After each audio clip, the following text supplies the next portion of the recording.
Already Balayya Babu గారిది, తమన్ గారిది combination తెలుసు. సో ఈ సినిమాకి ఏంటంటే మోర్ దెన్ సాంగ్స్, అంటే ఈక్వల్గా సాంగ్స్తో పాటు నాకు కావాల్సింది విపరీతమైన బ్యాక్గ్రౌండ్ స్కోర్.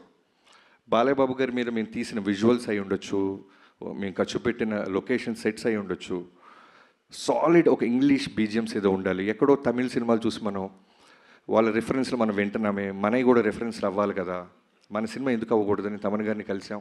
సో తమన్ గారు నిజంగా చెప్తున్నాను, ఇందాక నేను బాలబాబు గారు అదే మాట్లాడుకుంటున్నాం, స్పీకర్ అంత పెద్ద స్పీకర్ నేల మీద పడింది.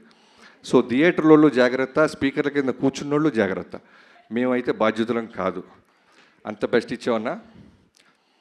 అండ్ యుగేంద్ర గారు అదే చెప్తున్నాను కదా, ఒక సైన్యంగా మన బాలబాబు గారు అందంగా చూపించాలి, బెస్ట్ ఇవ్వాలని వెళ్తాను. నాతో పాటు వచ్చిన సైన్యంలో యుగేంద్ర గారు ది బెస్ట్ వర్క్ ఇచ్చారు. శాండ్ స్టామ్ అది క్రియేట్ చేయటం, ఒక జనరల్గా యానిమల్స్ జోలికి, ఫైర్ జోలికి, వాటర్ జోలికి వెళ్ళకూడదు సినిమాలో. చాలా కష్టమైన క్రాఫ్ట్స్ అవి, ఎగ్జాక్ట్గా మనం అచీవ్ చేయలేకపోతే ఇప్పుడు వస్తున్న సోషల్ మీడియా చూస్తున్నాం, ఖాళీగా ఉన్న వాళ్ళందరూ దాని మీద పడిపోతారు. అలాంటిది యుగేంద్ర గారు ది బెస్ట్ ఇచ్చారు. యుగేంద్రజీ, నేను ఎందుకు ఇందాక మీరు మాట అన్నారు, బాబీ చాలా స్పేస్ ఇస్తున్నాడు కెమెరామ్యాన్కి, ఎడిటర్కి, మాస్టర్కి, మీకు అంటే, అది నేను బాలబాబు గారి దగ్గర చూసా. ఆయన కథను నమ్మిన తర్వాత డైరెక్టర్కి వదిలేస్తారు.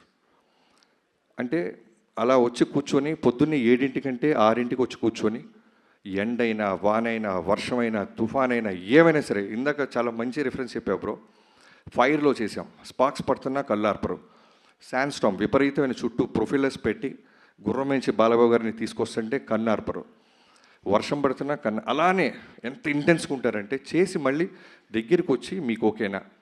తర్వాత చాలా గుడ్ క్వాలిటీ ఏంటంటే బాలయ్యబాబు గారికి డ్రామాలు ఇష్టం ఉండవు, ఓవర్ యాక్ట్ చేయకూడదు ఎవడు. అది నేను 3-4 డేస్లో అర్థమైపోయింది. మనం వెళ్ళిపోయి బాబు బాబు అంటే ఆయనకి నచ్చదు. అలానే ఫ్యాన్స్ ఎవరైనా వచ్చి కాళ్ళ మీద పడుతుంటే నచ్చదు. మీరు మీ పనులు చేసుకోండి, మా పనులు మేము చేసుకుంటాం.